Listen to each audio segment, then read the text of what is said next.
Hello, my fabulous friends, and welcome back to the newest episode of Mental Health with Megan. So, starting off by saying, I know it's been a while. I honestly can't even remember the last time I filmed or uploaded an episode of the podcast. I want to say, I think it was like last February or March, because I remember I did one where I was talking about my birthday, so I think it must have been February, March-ish, maybe April of 2025, so it's been a while. I really kind of stopped posting on YouTube this year. Not completely. I did post like I posted like some travel vlogs, but I did go on one vacation where I brought my vlog camera and everything, and I just got zero content because I was going through a really hard time when we went on that vacation, and I needed that vacation to just be a vacation and to not have to worry about getting content and stuff. And hindsight 2020, after the vacation, I was like, damn, I really kind of screwed up by not getting any content. But at the same time, sometimes you just have to enjoy life and you can't be worried about getting content. And let me tell you, the best way to escape reality is for sure a cruise, because you have no cell service and no Wi-Fi unless you pay for it. So I never pay for the Wi-Fi. I just go throughout the week with no service, hoping that when we get to an island I'll have some service and I can quickly like check my text or whatever. But like, I like not being able to be reached. Like, I like that. I need that. I think every human needs that from time to time. But anyways, so I'm back. Here I am. It's been a while. My goal for 2026 is to upload at least one episode a month, which I think is totally manageable. I have so many ideas and thoughts and things to talk about, and I feel like if you're watching this right now, the type of person who would want to listen to my podcast is a young woman, a teenage girl, early 20s, maybe an adult, I don't know. Can an adult learn from a younger person? Absolutely, for sure, but I think that the people who would want to listen to this are 22 or younger, or early 20s. 22, 20, like 20 to 25, anywhere from that age, even 30s, you could probably still relate to some of the stuff that I'm saying. So first things first, please forgive me, I do not have my ring light. It is in my storage unit. Little life update, surprise, obviously, last time I filmed, I was in a studio, but I'm not in my bedroom anymore, where I filmed the majority of my podcast. I moved in with my boyfriend, hence the gray bedding, the bluish gray walls. This is definitely not a girl's room, but we have made it ours. I actually don't hate the color of the room, like it fits the vibe of the apartment, and don't worry, I have pink blankets, they're just under this big gray comforter. So yeah, I moved in with my boyfriend, which was kind of a little bit of a spontaneous decision. It was a little bit of a spontaneous thing. And sometimes I think, oh shit, we jumped the gun. And I get a little bit like, damn, we kind of jumped the gun a little bit on that. But sometimes most of the time, I truly love it. A bunch of people said to me, like, oh, like, you're gonna live with your boyfriend? Like, do you really want to do that? Like, I mean, yeah, like, if I love him, why wouldn't I want to live with him? And especially because we were doing long distance, so this just kind of made the most sense. And we've been happily together for almost a whole year and a half now.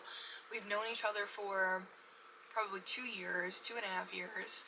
So we're in a happy, healthy relationship, and I'm really proud of that, because I was a young girl thinking I would never find a boyfriend, more or less find a long-term relationship and the person who I want to be with forever and who I feel like is my soulmate. Hello, Luna. She's so happy I'm filming a podcast right now because it's extra time for her to hang out with mommy. In bed instead of at my desk. Right, Luna? My special guests are who can only contribute meows and making biscuits next to me on the bed. So yeah, I moved in with my boyfriend, and it's been 8 months of us living together already, which is crazy because we were together for 8 months before I moved in here.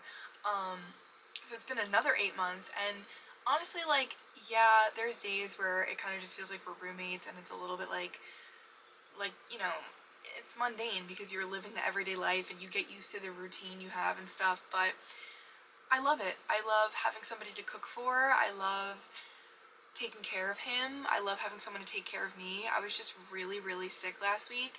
I had a bladder infection, and on top of that, the stomach flu.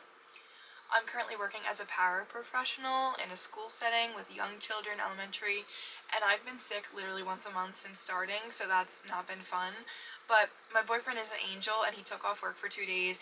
I had to go to the ER. He came with me, and he literally got me everything I needed and dealt with me throwing up and all that icky stuff. Like, he was amazing about dealing with me being sick. And when the going gets tough, he really, like, he steps up. He steps up, and that's what I need in a man. You know, I need someone who's gonna want to take care of me just as much as I want to take care of him, and that's what I've found. And little, like, 14, 15-year-old Megan is internally screaming. I honestly cry often when I think about it, because I'm like, wow, like, how did I get so lucky? How did I find this man? He is amazing. His family is amazing. We actually live in his parents' home in an apartment they built for him, and they kindly allowed me to move in with my 2 cats, and they're so kind, and they have treated me like their own family member since day one, and I'm just so grateful for that, because my family is very different dynamic. So yeah, so that's my life update. Moved out of state, got a new job, and here we are. It was really rough. It was really rough because I was unemployed for the first, like, 3 or 4 months I was living here, and every day was the same. Like, I was working really hard at my business and content, but it was really hard, and I didn't have my friends. And for the past few years, the one thing that, like, really helped me when I was really depressed was my friends. So to be without my friends was really hard. I miss my mom. I miss my friends. I am still kind of grieving my old life. I miss Long Island. I'm far away from a beach here, which really sucks. That, like, crushes my Pisces soul. I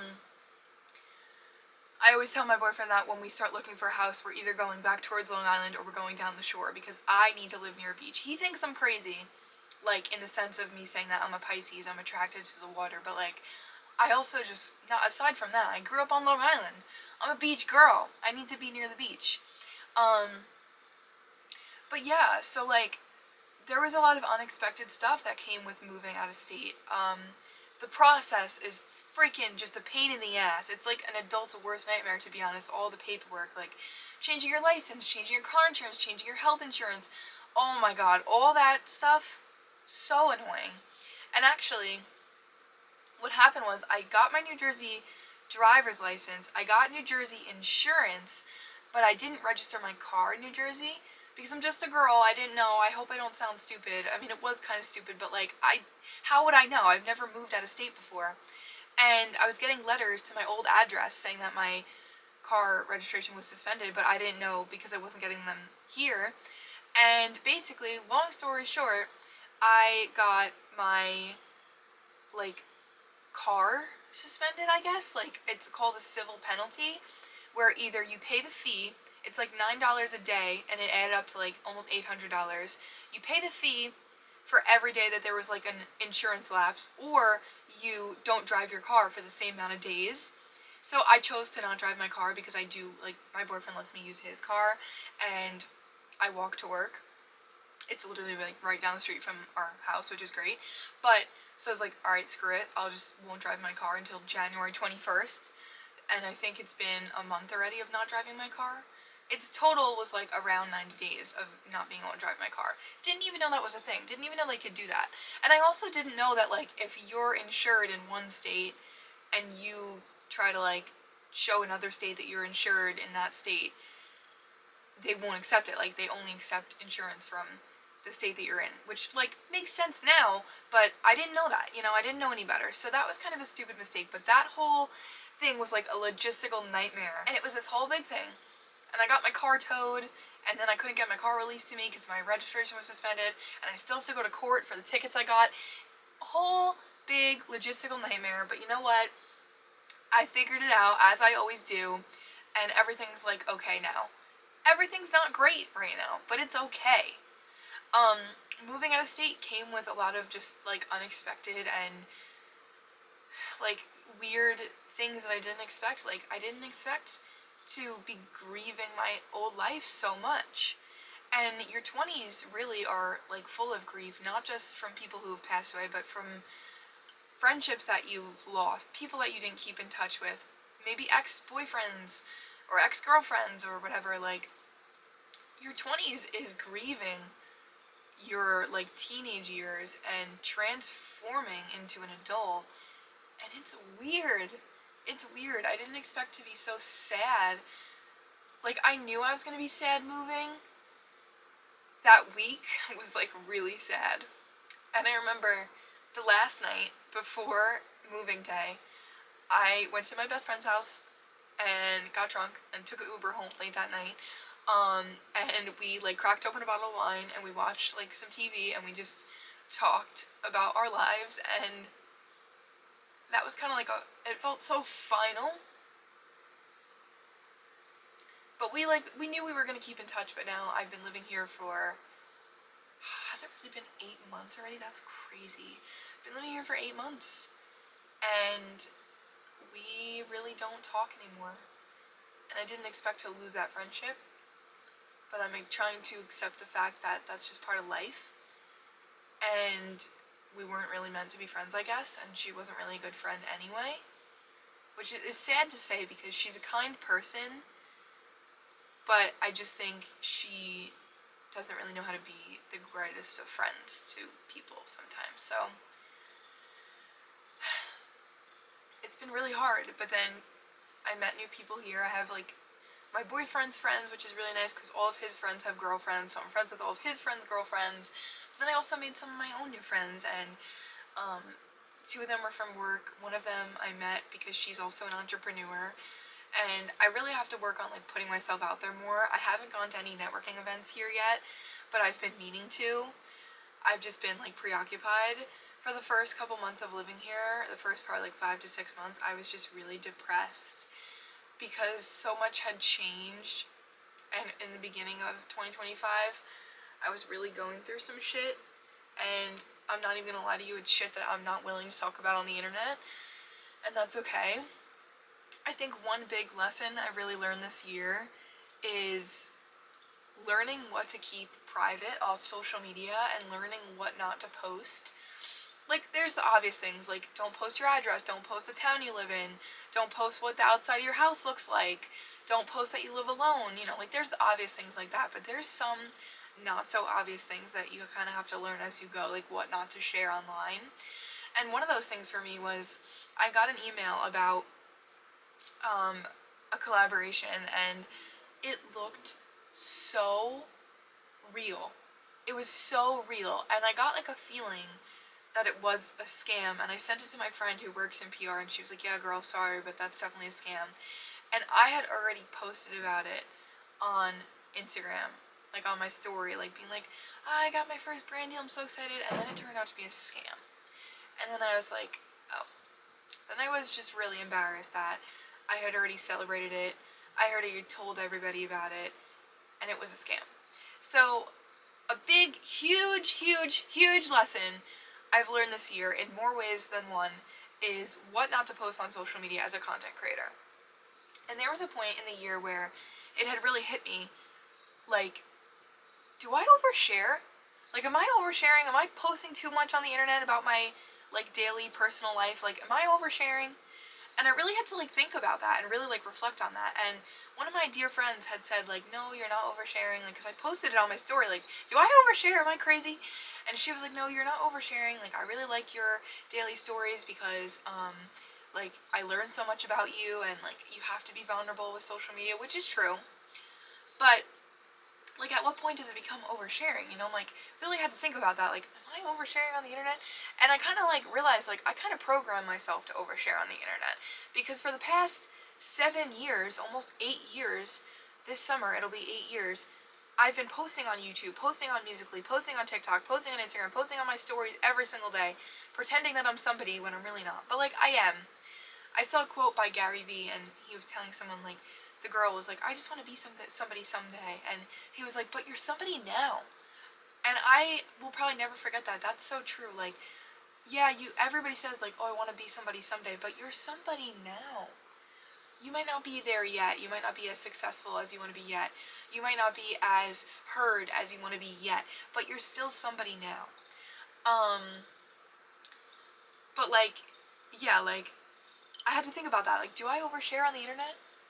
And I'm still kind of questioning it. Like, there's like a fine line between like vulnerable content and things that I really want to share with my followers and my friends and my family, and oversharing. And I'm still kind of stuck on that. Like, do I overshare on the internet? Comment down below if you think I overshare. I probably do, to be honest. But you know what? I'm okay with that. I feel like I have a calling to share my life on the internet, and I don't know why. I think maybe it's because of everything I've been through. I want to show people that you can go through shit, you can go through hell and back, and still come out on the other side as a successful person, as a successful entrepreneur, as a kind person. Don't let the bad things turn you cold. As an empathetic person. Like, I think that's might be it, but like, I feel called to share my life. And when I was on a Fighter Heart podcast 2 or 3 years ago now, that was what finally sparked me to be like, girl, start your own freaking podcast. Okay, what were you waiting for? What have you been waiting for? Start the podcast. Because it was always like, oh, I don't have the camera, I don't have the right equipment, I don't have the microphone, I don't have this, I don't have that. I mean, now I do have a camera and a microphone, but that's like bare minimum. I still don't have any fancy setup. I only upload my podcast to YouTube. I still haven't learned how to upload it to Spotify because I don't know if anybody's gonna listen, and I don't know how to extract the audio from the video, and like, I'm not a very tech savvy person, which is funny because I grew up with it. Like, I got a phone when I was 15, I learned how to do YouTube all by myself, but I'm still not the most like tech savvy person ever. Like, there's still some things that I find complicated figuring out when it comes to the internet and stuff like that. But yeah, so I started the podcast. Here we are. That was, I forget what year I started the podcast, maybe 23 or 24. And I just stopped. What I went through earlier in this year made my life come to a crashing halt. Really. And it put a lot of things into perspective. And you can heal a lot in 8 months when you put your mind to it, and when you're working towards it, and when you're journaling and going to therapy and processing the emotions and taking care of yourself. You can heal a lot in 8 months. But what I went through, I'm not sure if it's something I will ever fully recover from. And it made my year really, really hard. And it kind of made this year the worst year of my life.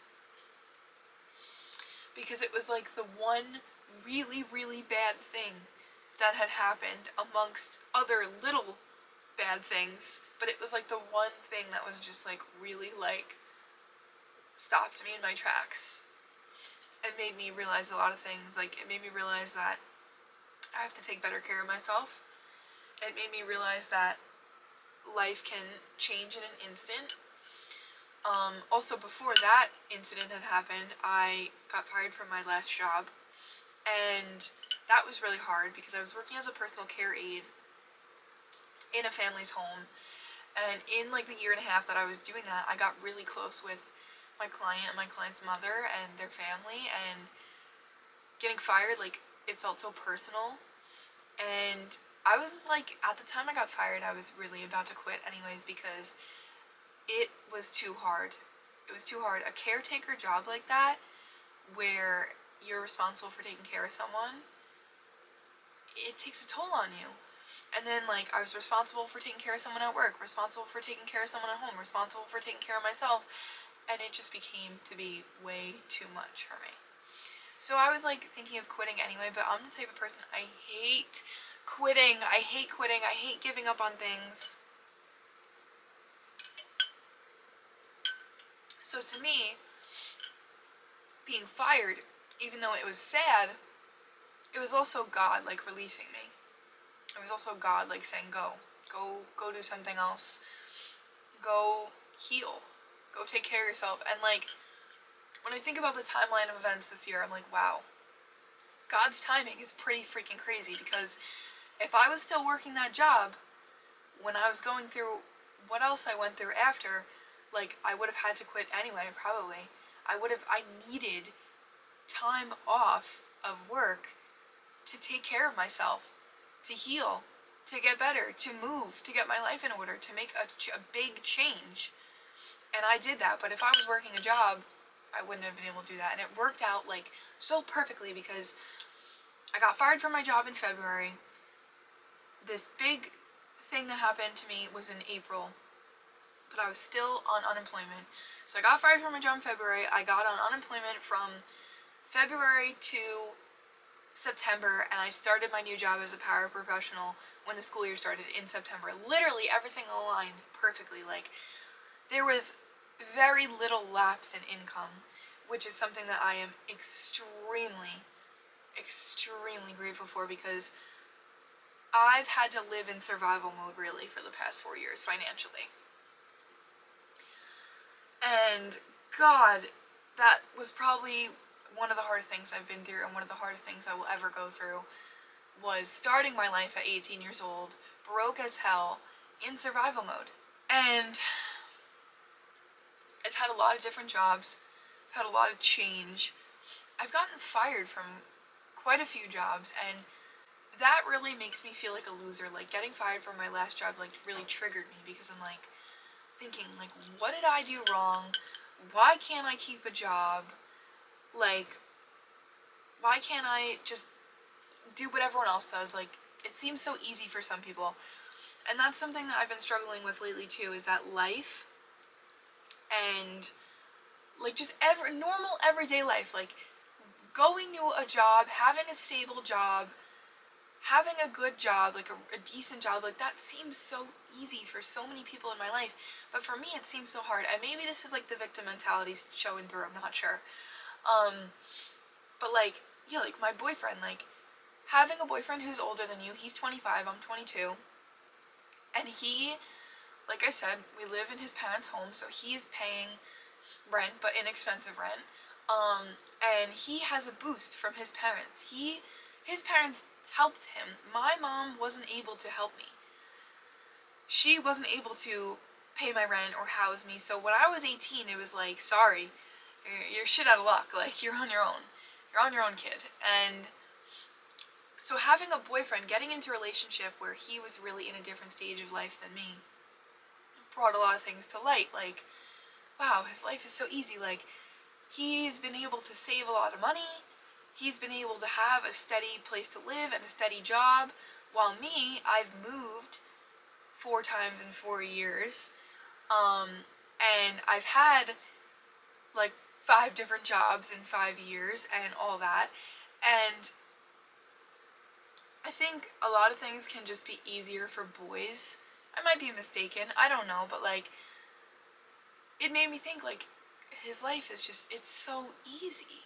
And now that he has me, it's even easier, because he's got a girlfriend who cooks dinner every night and who takes care of the grocery shopping and the cleaning, and he helps. He has his chores, he helps, but not always as quickly as I would like him to, or as willingly, but he does help. But also, like, I can't expect, like, when I was unemployed, like, I can't expect him, hi Nuna, I can't expect him to go to work every day and come home and do a lot of the cleaning and cooking and stuff, because, you know, he's working all day and I'm home all day, so it just makes sense. But he does really step up when I need him to. Like I said, I was really sick last week and he really stepped up, and that's what really matters in a relationship, is the person. I always cry in these freaking podcasts, but is the person you're with gonna step up when things get hard? And the answer with him is yes, and it's always been yes. And he fell into my life at like the perfect time, and I kind of feel like he's my Prince Charming, and he rescued me, he saved me, he really kind of did. And another thing that's been really hard is that he was already kind of like financially stable when we met. Me, on the other hand, I was in the middle of getting evicted from my apartment. that was like mostly because my roommate wasn't paying rent, but like I was broke, getting evicted from my apartment, barely surviving. Like all my paychecks were going to rent. I was trying to pay my roommate's rent and my rent, like just to like save us. And he never judged me for that. He never like made me feel worse than I already did about it. He never made me feel bad about it. He just was like, okay, like it's okay. And from a very early point in our relationship, he said to me, like, oh, it's okay, we're gonna figure it out. Like, and I was like, we're gonna figure it out? What do you mean we're gonna figure it out? Like, this isn't your problem, this is my problem. But that's how I knew that he was like, he was a really good person, and he's really kind, and everybody loves him, and I love that about him. Like, all of his friends, his coworkers, his boss, like, everybody loves him because he's a kind person, and it shows, and he's funny, and he just treats everybody so well. And I'm the same way, and that's why I feel like we work so well. Like, we're both just really kind people. But yeah, like, he never made me feel bad. He just helped me out a lot, and for like the whole beginning, probably year or so of our relationship, and sometimes I still feel like this, I'm like, I feel like a loser because like, he's paying for a lot, he's taking us out on all these dates, he's, paying for this and that and whatever, but he's always kind of been like, okay, it's okay, like, we'll figure it out together, and like, I obviously like always step in and help where I can, and we split the bills that we can split, but he's been so patient with me and so gracious, and he's just been, oh my god, he's been amazing. He really just came into my life and like changed my life, and he's my world, and he's my rock, and we just make it work. We get through everything together, and it makes me cry thinking about that because he's just so freaking amazing. And I'm like, what did I do to deserve this? And I never thought I'd find a man so perfect for me. And I prayed. After my last relationship, I took a long time. I didn't start dating again until I met my now boyfriend. And I took that time just to like heal and like find myself, because my last relationship was traumatic as shit. And you guys know I talked about it on my podcast, so go look at that episode. I think it's, I don't know what number it is, I'll insert it on the screen if I find it, but I just took time to heal. And then when I met my now boyfriend, it was like he came along at the perfect time, just like randomly, and he like saved me, and he showed me that like there are still good men. And then the really weird part, there's a couple of like weird things. His birthday is the same day as my grandma's birthday, and my grandma passed away in 2022, and I cry every time I think about her and talk about her, because she was my world, she was my rock until she passed away. And then when I met my boyfriend, he became my world and my rock. And they have the same freaking birthday. Like, what are the odds? What are the freaking odds, right? So that made me be like, oh shit, like, grandma picked this man for you. Grandma sent him to you. Grandma organized this somehow, some way.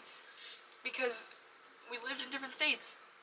I met him because I posted like on Facebook, like in a Facebook group, like, hey, I'm Megan, I'm 22, these are my religious beliefs, this is what I'm looking for in a guy, blah blah blah.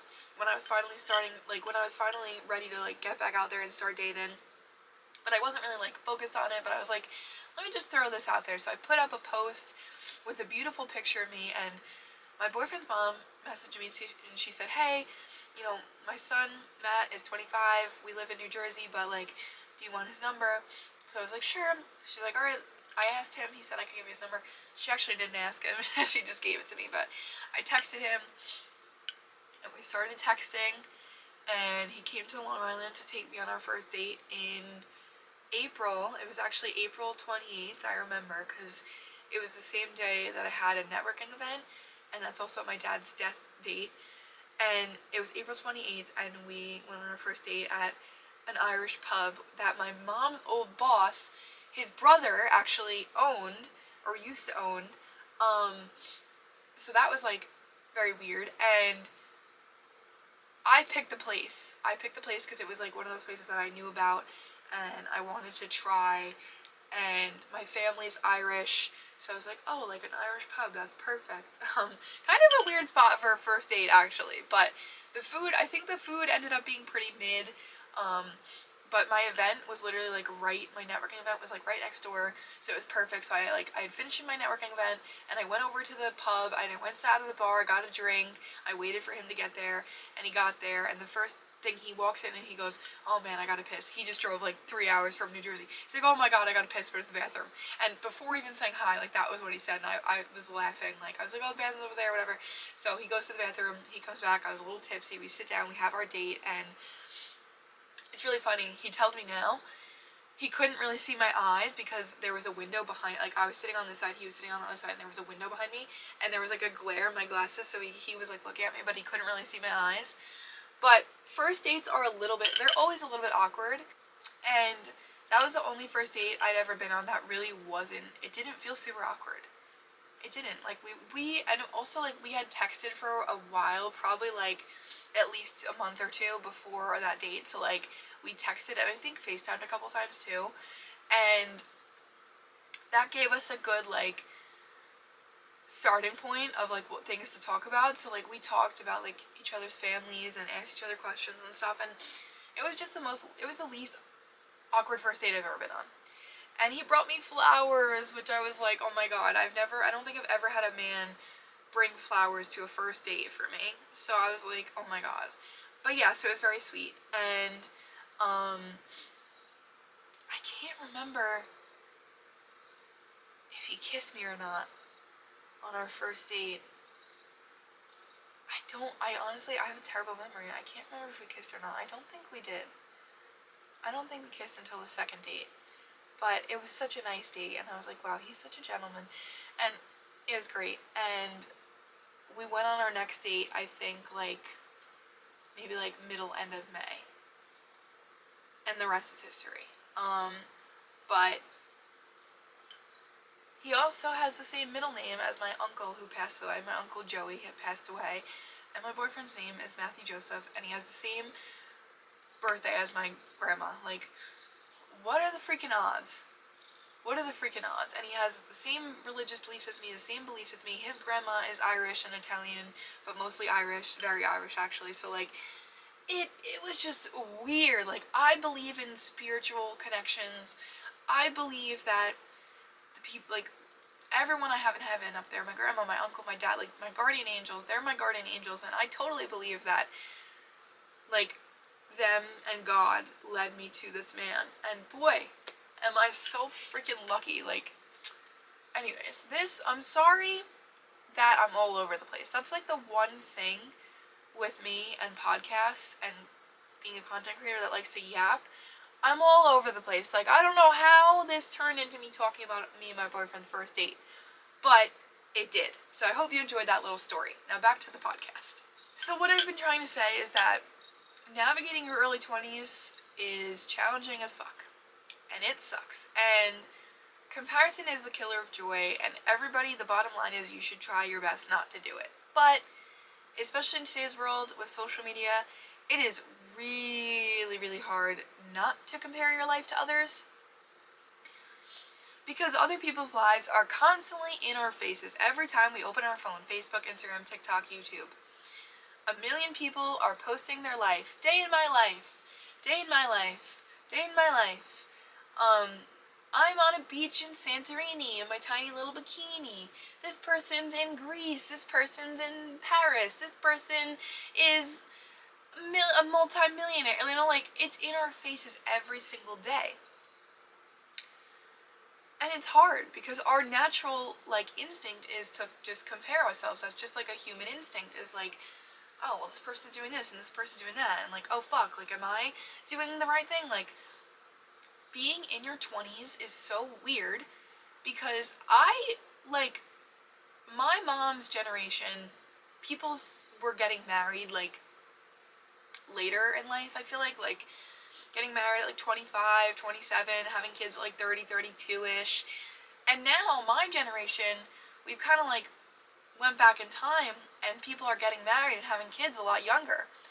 Like, a lot of people between the ages of 20 to 24 that I went to high school with are married, have a kid, have a house, and... Hi, Luna.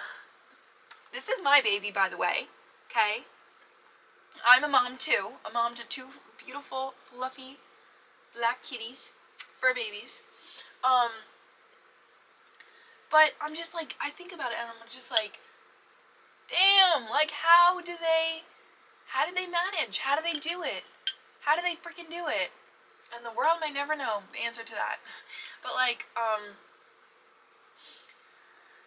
it's just crazy, because when I, like, graduated high school, I never expected my friends to, like, start getting married, having kids, like, so, like, right after high school, pretty much. And that's what happened. One of my best friends from high school is married with 2 kids, and I'm like, alright, love that for you, want that for me, but not now. Like, I'm in a very happy place in my life. I'm working, like, really, really focused on building my business and my career.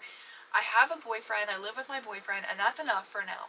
Like, my boyfriend is more ready to settle down and get engaged and get married and have kids because he's 25, so he wants kids before he's 30, so he wants kids in the next 5 years. I don't really, well, I guess in 5 years I'll be, like, 27, so yeah, like, probably, like, 4 or 5 years I'll be ready to have a kid. But, like, the thought of, like, financially, the thought of, like, an engagement ring, a wedding, a house, a baby, like, right now, I'm, like, nowhere near where I need to be to comfortably live that life, and it amazes me that a lot of people they seem to just be doing it anyway.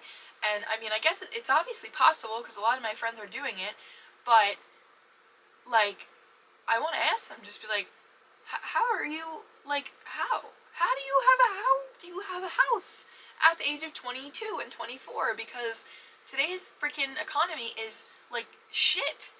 But I listened to a podcast the other day. I've been really loving Mel Robbins, and I think it was one of her podcasts, but I can't remember which episode. But she was talking about how everybody has a different starting line. You know, like, sure, everybody graduates high school at 18, and, you know, it's time to become an adult. But everybody has a different starting line, because, like, me and my boyfriend, like, he has been able to live with his parents the whole time, pay cheap rent. His parents have helped him out with bills. He's under his parents' insurance. Like, his parents made his early adulthood years easier for him because they were able to. My mom, being a single mom, wasn't able to. She didn't have the luxury of being, like, having a lot of money and being like, yeah, I'll pay your rent, yeah, live with me, yeah, this, yeah, that. And I resent her for that. I'm not gonna lie. I do. I'm sorry, Mom, if you're watching this. I love you. But I do resent her for that, because she did her best. But her best wasn't enough for me. And that kind of sounds, like, messed up. But, like, her best could have been better. And I know that, and she knows that. But I also know that she was just tired and depressed. She lost her husband. She lost the love of her life. And one of my coworkers, well, they weren't fiancé, they weren't engaged yet, but they were about to get engaged. Her boyfriend of 4 or 5 years passed away. And hearing that broke my heart for her. And she's such a positive person. She's such a light in the world. And just, like, thinking about what she's going through right now hurts me deeply. I feel terrible, and I wish there was more I could do. And then I think about that, like, my mom had to go through that. And my aunts and uncles have lost their spouses. Like, that must be the worst thing that someone could go through. Like, losing a husband or wife, or losing a child, or losing a boyfriend or girlfriend. Like, that must be the worst grief, the worst thing to go through. I can only imagine. So, like, I know my mom was struggling, and I get that. But it's true that, like, every person has a different starting line. Like, one of my friends, her and her girlfriend have a home together. but the home was already, like, I think her dad or someone sold that home to her, and it's mostly already paid off, or was already paid off, or it's been in the family, like, so, like, everyone has a different starting line. Like, me, I started with really little boost, and I started kind of with my head, barely keeping my head above water. Some people, like, their parents paid for their rent. They live with their parents throughout college. Their parents give them an allowance. Their parents pay for their college. Like, the parents really, really help them out. Some people don't have that. And the people that don't have that have to work 10 times harder at everything, because going to college while you're working full-time is not easy. Going to college while you're trying to pay the bills, not easy. I almost dropped out of college a couple times. My family was telling me, like, you should probably just drop out and focus on working because you need money and, you know, you have to pay the bills first and foremost. I'm really glad I didn't listen to them, and I did it. I graduated with my associate's degree, and at least if I do decide to go back to school, I'm one step closer to a BA degree. I've been, like, really thinking about that too, like, going back to school versus not going back to school. But anyways, that's a topic for another day. But navigating your 20s is so hard because two things. One, other people make it seem so easy. And I know that people can make things look easy on social media, and that obviously doesn't mean that it is easy, but damn, they make it look easy. I'm like, how do you have a husband, a child, a perfect house, a beautiful Pinterest house, a baby, a master's degree, and a career already, and a job, a stable job? Like, how do you have it all? It just blows my mind. And then, two, you're comparing to your peers. Oh, well, this person's married and you might be single, or oh, this person has a whole big friend group and I only have 2 friends or 3 friends or whatever, and oh, this person has a house and whatever, like, this person is famous, this person wrote a book, this person did this person did that, like, and then it makes you think about you, like, fuck, what did I do? Or like, fuck, why do I not have this or that? But at the end of the day, everyone's life and everyone's timeline is going to be different, and that's something that you're going to have to accept. And I believe in God. I was raised Catholic, Irish Catholic, and I believe in God. I don't believe everything I was taught growing up, but I believe in God, and I pray, and I try to read the Bible. It's very hard for me. I like to read a daily devotional. It's a little bit easier for me to read that than the Bible, but I pray and stuff, and I believe in God's timing. Like I said earlier about how this year worked out for me, like, that unemployment period was my chance to start the fuck over. Was my chance to heal. Was my chance to do so many things. And I did accomplish a lot during that period. Not as much as I would have liked, but still a lot. I was very ambitious, thinking that maybe I would blow up on TikTok, or my business would do really, really well and I wouldn't have to go back to a day job. I was unfortunately wrong, but I'll get there. I'm not there yet. Something that we say almost every day to my 2nd grade class is, if they say I don't get it, we say you don't get it yet, or I don't know how to do XYZ. You don't know how to do it yet. And that's true for kids and adults. Like, life is always a learning curve. Life is always going to throw curveballs at you. And I think I've talked about this before. When I was little, I thought that if you have a hard childhood, your adulthood would be great, and if you have a great childhood, your adulthood would be shit. I don't know why I thought that, I just did. And when I grew up, I realized that that's very wrong. Life is always going to just kind of throw shit at you. And you have to learn to accept it, calmly deal with it, and keep fucking moving. Like, that's really, the bottom line is just you just have to keep going, no matter how hard things get. And, like, I understand now why my mom struggled as much as she did. I totally understand. Life is hard. And it sounds like cliche, and, like, everybody knows that, and everybody says that, but it is. It is a challenge. It is hard. And, like, something that I've learned is you really just have to persevere. But I also know that if you, like me, if I keep falling down and getting back up and doing the damn thing and doing what I'm supposed to be doing and going to work, eventually it's all going to pay off, right? I know that. There's no way that I have such a work ethic like this and it's not going to pay off. Like, there's just no way. There's no way that I won't be successful. Everybody has always told me that I have the name of a star. People used to tell me that all the time. Like, oh my god, that's a great name. You sound like you should be on stage or something. And I don't use my real last name on YouTube and social media, but it's out there. I mean, you could easily find it out. But like,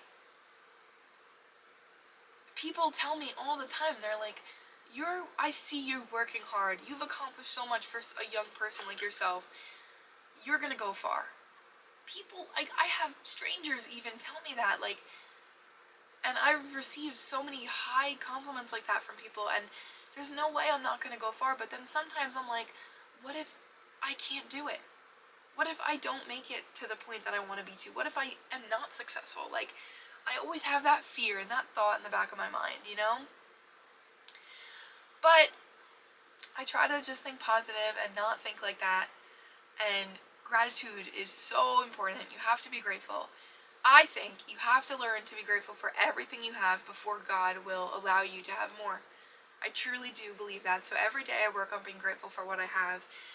And because a big lesson I learned this year, a big life lesson I learned this year, is that everything can change in a freaking minute, in a split second. Your whole life can change. Somebody can pass away. You can get into a life-altering accident. You can lose your job. You can lose your stability. You can lose everything so quick.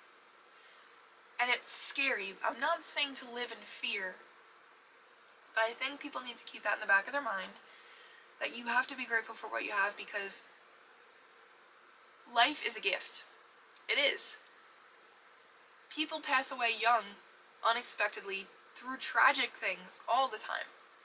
Life is a gift. You have to know that your life is a gift. You have to live every day like it's your last, and know that your life is a gift. And I think about this all the time, like, someday when I die, I hope, like, when will I be dead? That sounds so bad. Like 2080? If I'm 22 now, in 2103, when I'm long gone, because I'll be 100 years old by then. I don't think I'm gonna live to be 100. I don't want to live to be 100. I'm not sure I want to live to be 100. Like, I always make jokes with my friends, like once I start going in diapers and, like, can't get out of bed, put me out of my misery, please. No, but, like, all jokes aside, like, I hope that someday, in 2103, some person finds this video and they're like, oh wow, this girl was really cool, she had some really great advice, like, this is gonna be my legacy. And my kids will be able to watch this and show their kids, and I hope that they don't think I'm cringe or whatever.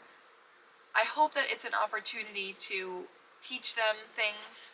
I hope that they don't find it when they're, like, too young. But this is going to be my legacy, and that's really cool to think about.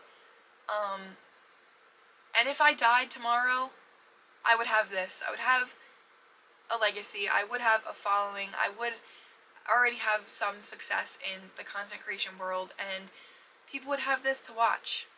And that's pretty cool to think about. Not saying I want to die, but, like, you know, that is cool to think about, kind of. But every day really is a gift. So, biggest takeaways from this podcast episode is that your 20s are going to be hard. You can't let it stop you. You just have to keep going. Comparison is the killer of joy. Try not to do it, and try not to doom scroll too much. Get off your phone. Don't waste your life scrolling on your phone. Every single person needs to work on this. I know it. Every single person in the world right now, screen time is too high. Don't let your phone take away from your life. Don't let it. You spend too much time on your phone already. Put the phone down. Read a book. Go outside. Film a podcast. Film a YouTube video. Do something creative. Do something fun. Do something that lights your soul on fire. Have fun. I always say work hard, party harder. I feel like I truly don't get to have enough fun, because when I was like 18 through 20, I was in the thick of life, and I had fun, yeah, but, like, I was dealing with so much adult shit, and even now, my life is so freaking serious and boring. It's like, oh, wake up, go to work, come home, clean, cook, do the dishes, work some more because I have a small business. Content, work more because it's like the grind because I need the money to, like make the life I want for myself. But truly have fun. There are free things you can do to have fun. Library events, networking events, being creative. I guarantee you have at least one thing in your house right now that you could do for fun that's free. Bake something, cook something, learn a new recipe. Trust God's timing. Trust in the timing of your life. Trust the timeline. And know that you're not going to have it all right now. That doesn't mean you're never going to have it. You might not be successful yet. You might not be where you want to be yet. But if you're putting in the work, you'll get there. You will. You just really, truly have to persevere and keep going. And please take care of yourself. I know it's hard. Maybe you have kids, or maybe you have, a family member that you have to take care of. Take care of yourself. You can't pour from an empty cup. You can't take care of other people if you're not taking care of yourself. And I had to learn that the hard way. I had to learn that when I was severely burnt out, extremely depressed, and totally not taking care of myself. I mean, like, taking edibles all the time, eating just junk food all the time, not taking my vitamins, not working out, not taking myself seriously enough to, like, take good care of myself. Take care of yourself. And as always, I believe in you. I love you, and I want you to know that you can do anything you put your mind to. Ow, Luna. Hey, sometimes she likes belly rubs and sometimes she attacks me. Anyways, I love you guys. If you stuck around till now, thank you so much. I hope that you got something important out of this. Comment down below, what did you get out of this episode? What do you want to see me talk about next? And comment where you're from. Comment where you're from. I want to know where you're watching from. Thank you guys so much. Have a blessed day. I love you. I'll see you next time. Bye.